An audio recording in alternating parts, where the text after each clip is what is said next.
אנחנו רוצים להתחיל.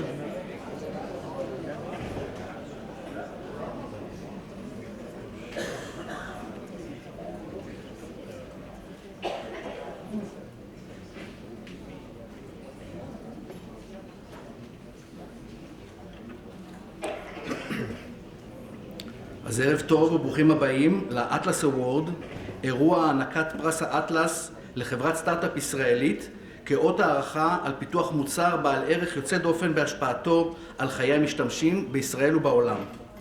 האטלס אוורד, פסל של האומן הבינלאומי ריצ'רד מינץ, נועד להעלות על סדר היום הציבורי את השאיפה ליצרנות, לפריצת גבולות ולשגשוג, ולהביע הערכה לחברת סטארט-אפ המובילה בישראל.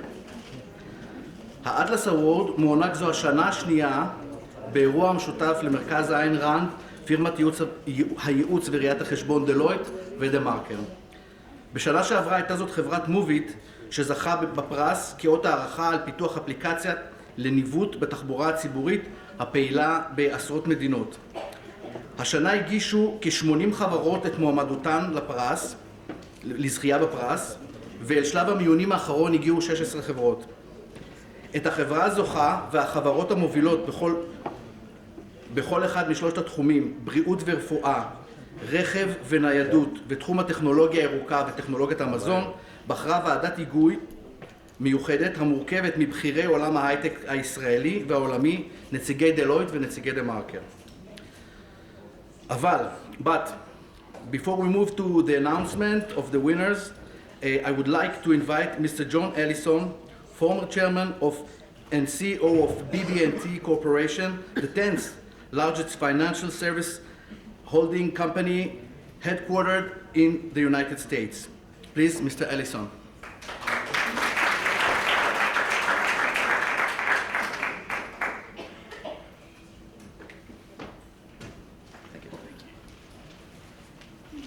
Good evening. It's really a pleasure to be here. This is my first visit to Israel. I've spent the last 8 days touring your incredibly beautiful country. What a fantastic success story of entrepreneurship at the national level. And what a bright light in a world that's a little dark. Ayn Rand is the ultimate advocate, the greatest expression of the ideas that innovation and creativity are the foundation for human well-being. She presented the greatest greatest characters, entrepreneurs in her two historic novels, Atlas Shrugged and The Fountainhead. Rand's basic virtues are three virtues that I believe are the foundation not only for individual success and happiness, but also for entrepreneurial and organization success. Our first virtue is purpose.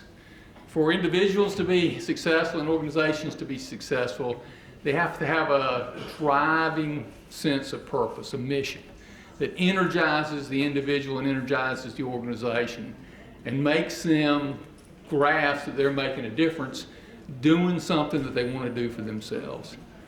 Her second great virtue is reason.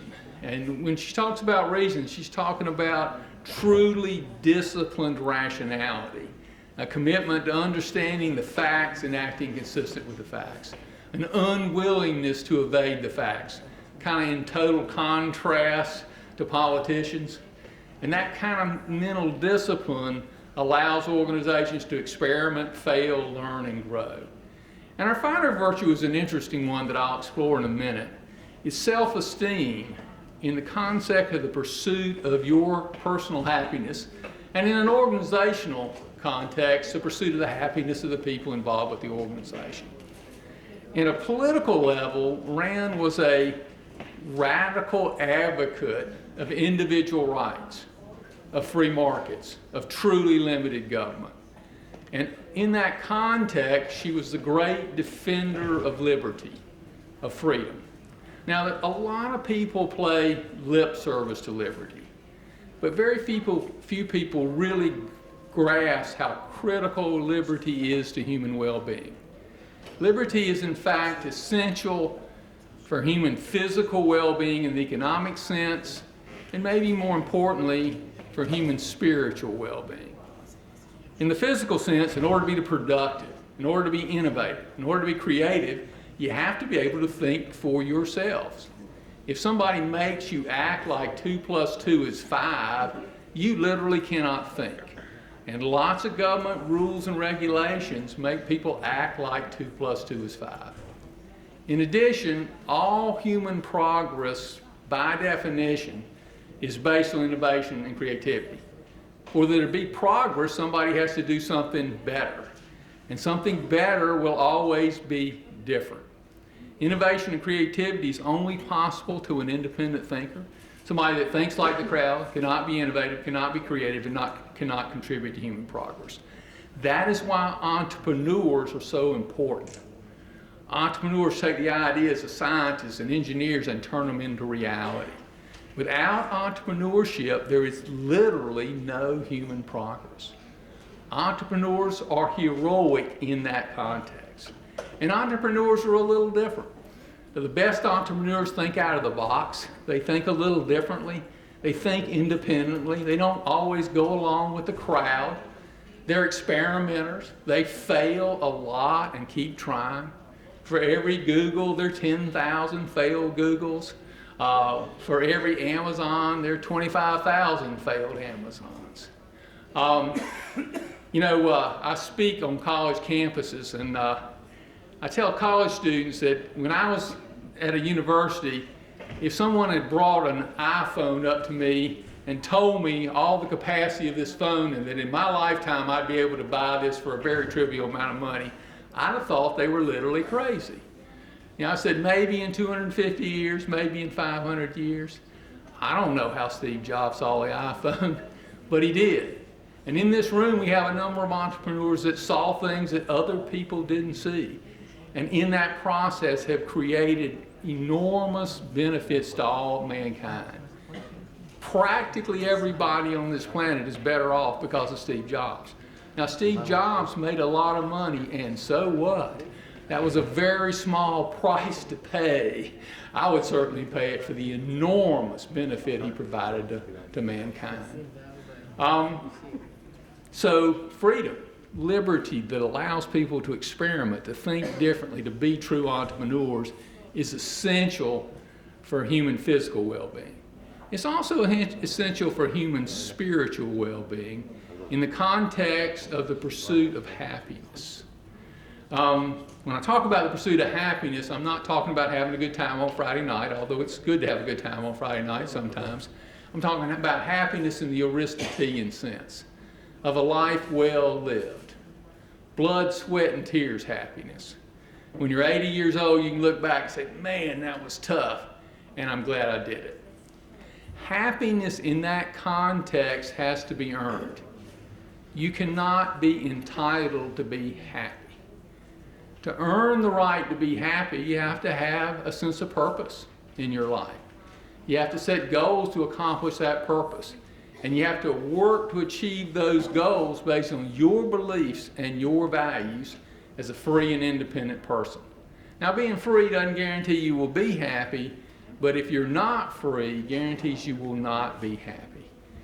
So happiness requires liberty.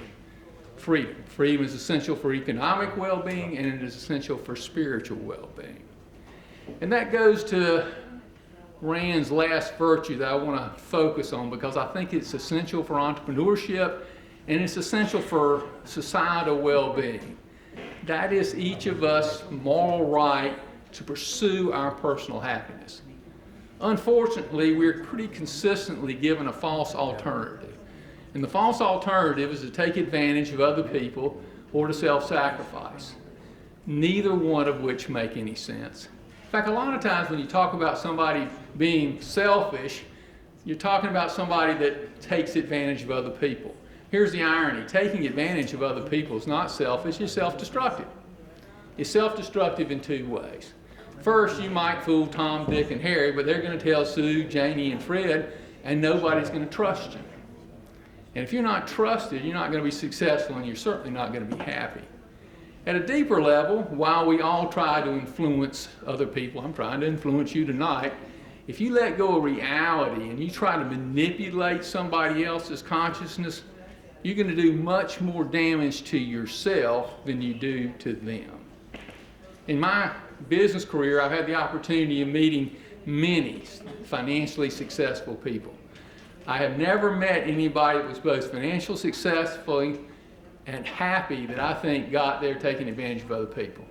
I've met some people that had a lot of money that got there taking advantage of other people, and they're the most unhappy people I ever met. Taking advantage of other people is not selfish, it's self-destructive. How about self-sacrifice? That is kind of the broad-based moral code. We're all supposed to self-sacrifice. I want to ask you to ask yourself what I would argue is the most important question you can ask yourself. And those of you that have children and grandchildren, ask yourself honestly how you'd like for your children and grandchildren to answer this question. Do you have as much right to your life as anyone else has to their life? Do you have as much right to your life as anybody else has to their life? Of course you do. Of course you do. Why would you believe anything different than that? And by the way, if you do not have a right to your life, nobody has a right to their life. Because in the real world, there's only you. If none of the yous have a right to their life, no individual has a right to their life. If I don't have a right to my life, and I don't have a right to my life, and I don't have a right to my life, nobody has a right to their life. And you therefore are unable to defend anybody's right to their life if you're not willing to first to defend your right to your life. And what happens when that occurs? That's when the tyrants show up. The people that know what's good, what's right, based on some religious belief, some history, some other moral code, and they manipulate and control and do a lot of damage.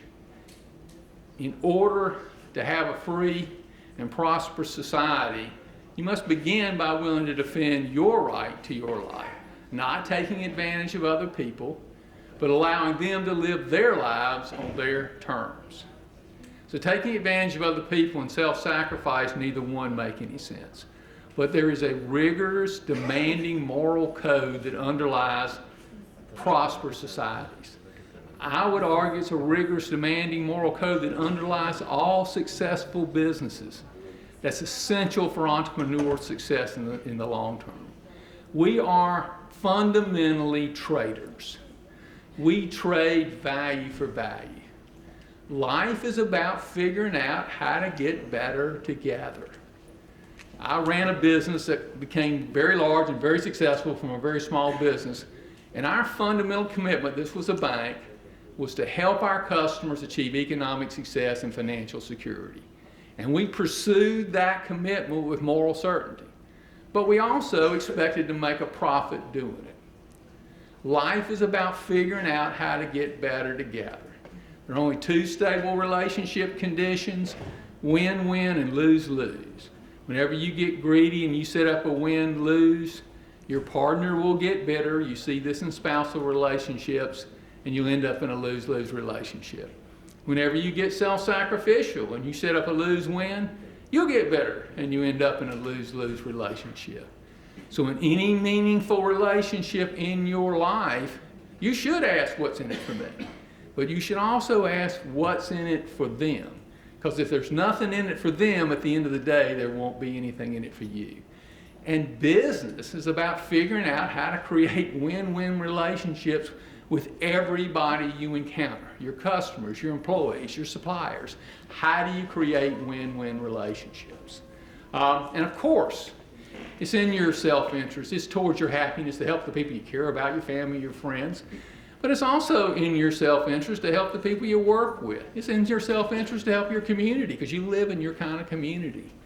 But it's not about self-sacrifice. It's about pursuing your personal happiness. And your ability to pursue your happiness has a big effect on your ability to defend your own life, but also to energize your own employees and organization. Because, one of the things that I did at BB&T was to tell our employees that we really wanted them to be happy.